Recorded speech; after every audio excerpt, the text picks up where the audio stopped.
Beautiful. Hello, lovers of the world. This is Cinta speaking. I really love reviewing music, even though I'm not necessarily great at it. It's still fun for me to think critically about the music I consume, and I really enjoyed making my monthly music review videos.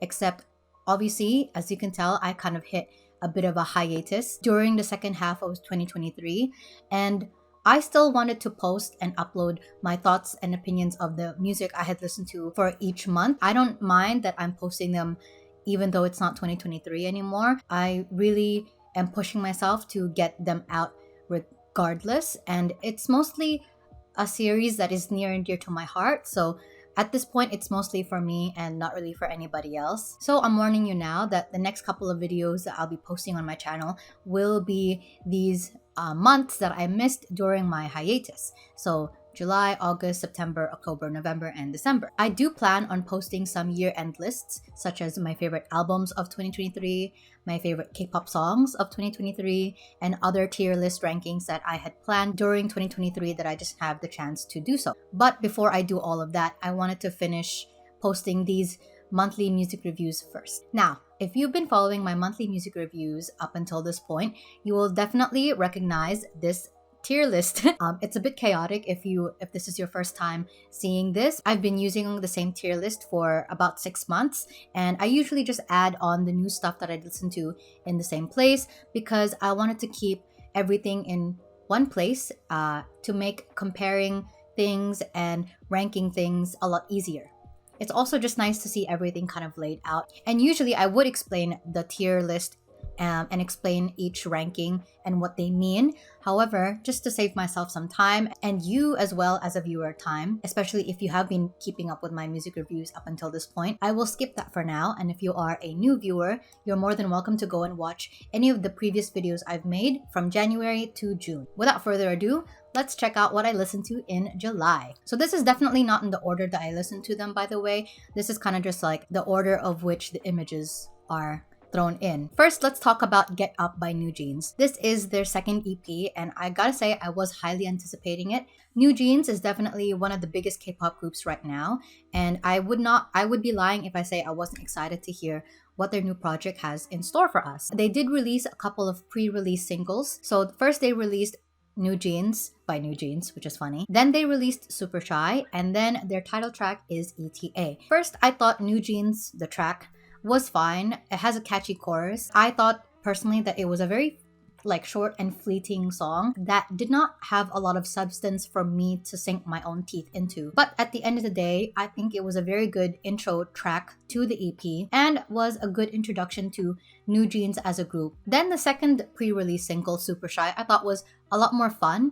On the project, it follows really well with New Jeans. It's a song that has taken the K-pop world by storm, but that you can say that about any New Jeans song, so we're not really that surprised. With the release of these two singles, I was quite surprised that their title track, ETA, sounded like that. I appreciate that they decided to sing about something different. The sound is still cute, but definitely a lot spunkier and has more attitude than we have seen previously from New Jeans. And I really enjoyed the juxtaposition between these loud, blaring horns and their really soft and kind of delicate voices. Personally, I would have preferred if the production made their voices a little bit clearer because there are some moments where I feel like the horns kind of are overwhelming for the listener.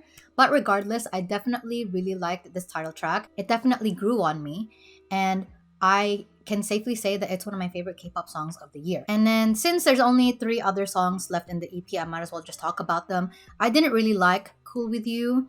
Get Up was a cop-out in a lot of ways. I don't understand why they made it 30 seconds long. I think they could have just made it into a longer song and it would have made the EP a lot more filling, more satisfying to me. As it is, it's just TikTok bait, and I don't really appreciate anything that's TikTok bait. And then ASAP, which is the final track, I find to be the most intriguing song of the EP. Unlike the others, it's quiet, it's introspective, that everybody thought was gonna be a summery type of song. But I kind of see it as a spring song, specifically the moment when snow melts in the sunlight.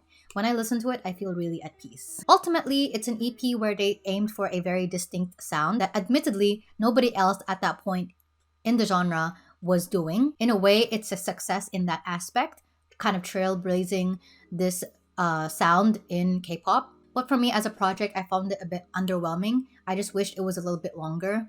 With that said, I will definitely be putting that in gems found in the mind. I definitely think Super Shy and ETA are gems, and I think everything else was kind of like meh. And then I listened to an EP called Foolish as They Seem by a J-rock band named Glasgow. Now, I just thought this was really excellent J-rock, and I didn't really have anything else to say about it except it's a really solid EP. So I'm gonna put that in year-end list material right here.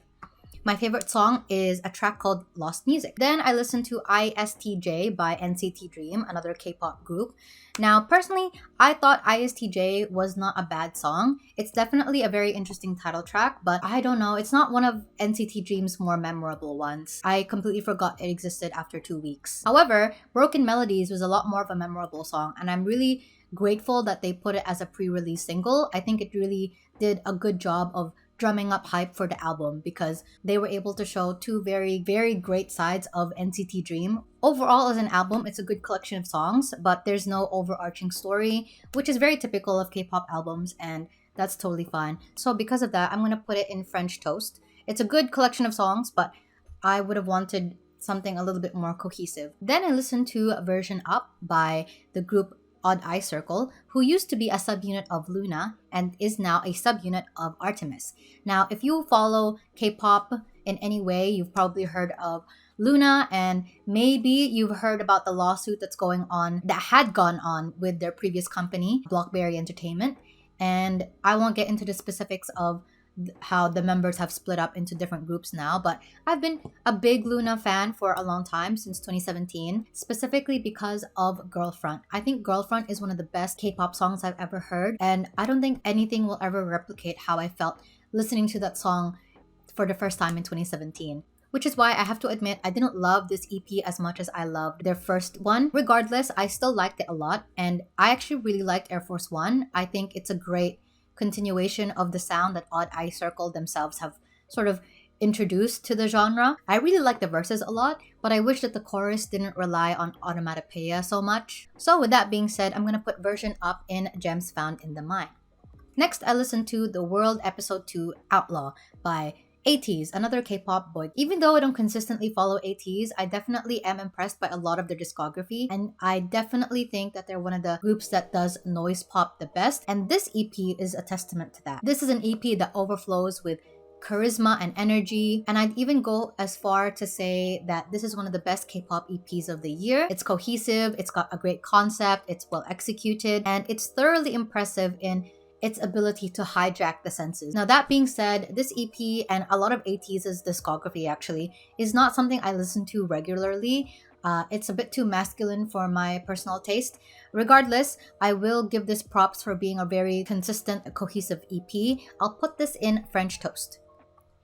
And my favorite song is actually Bouncy. Bouncy is probably one of the best K-pop title tracks of the year. It's not my favorite, but it's, I think, one of the most memorable, and I think has a lot of impact within its audience. Then I listened to the debut EP of the monster rookie group Kiss of Life, self-titled. At first listen, I kind of thought that the title track was very dated. To me, it sounded a lot like Little Mix, Fifth Harmony, Ariana Grande from 2015, 2016, and I thought that was a very strategic choice for the group. The sound is familiar enough to others that people will feel a bit nostalgic for that time period, thus completing a trend cycle. But enough time has passed that the sound feels fresh to new listeners. So it doesn't sound too stale or outdated, and it's fun and bouncy, so there's a lot to enjoy. Their members are also able to sell the song really well because of how incredible they are as singers. And the rest of the EP consists mostly of solo songs from the members, which I thought was a great move. Each girl is a powerhouse on their own, and so each B-side kind of allows them to showcase their talents. While the title track can show you what the members are able to do as a unit, the B-sides are able to show you what they can do as individuals. The songs are quite distinct in their own way, but they still showcase a very straightforward group identity as confident young women. Now, to be fair, I didn't really listen to the EP as a whole a lot. Instead, I focused on my favorite track in the EP, which ended up being Sugarcoat by Natty. Now, Natty, if you know, you know. She used to be a trainee at JYP, and then she was a solo artist for a long time. So to me, I initially thought she would be the person who would stand out the most because of her experience in the industry and the fact that she's already had experience as a solo artist prior to being in the group and experience performing in a group in her days at the survival TV show 16. However, I was quite surprised to find that all the members are equally talented and have their own unique charms. So this is definitely a group to look out for. Regardless, I'm gonna put Kiss of Life in Gems Found in the Mind because, again, while I really enjoyed that one track, as a whole, I wasn't really gravitating towards it as I thought I would. And then I listened to Maxident by the K-pop group Stray Kids. So this EP is actually from 2022, and I only really listened to it because it was available on my 11-hour flight to the Philippines. Truth be told, I really hated Case 143, which was the title track for this EP. Therefore, I was absolutely in no rush to listen to this EP. However, I am a casual listener of Stray Kids. I probably like about 10% of their entire discography. Even though I pretty much have a love-hate relationship with their music, I still give them a shot from time to time. And this was one of those times. Their songs tend to be miss, then hit with me, and that's kind of the case for this EP. Personally, I don't think I'd come back to this, and even the song that I like the most, which is Can't Stop, was not enough to save the entire EP. So sadly, I'm gonna put this in the eggs you break for your French toast. And then I listened to Harmony All In by the K-pop group P1 Harmony. Similar to Maxident, I wasn't really a big fan of the title track Jump.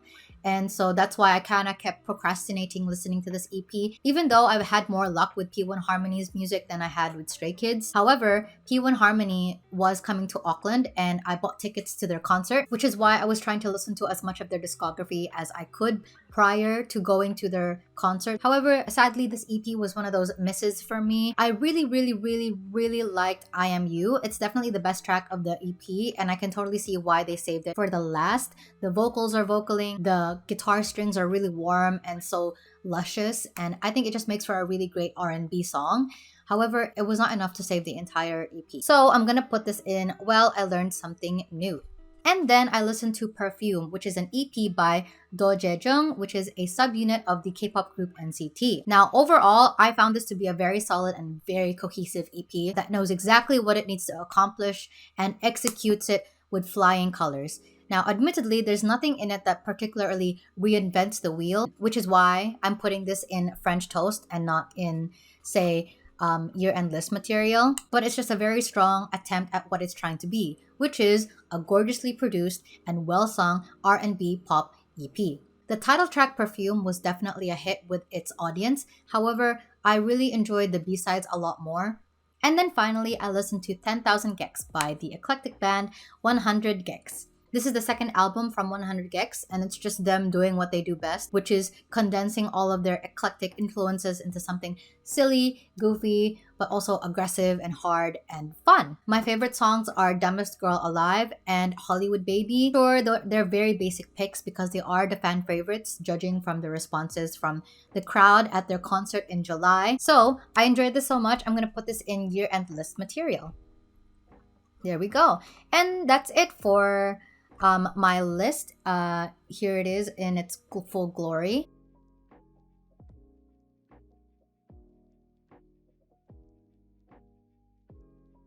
And then just for fun, here are the stats for this month.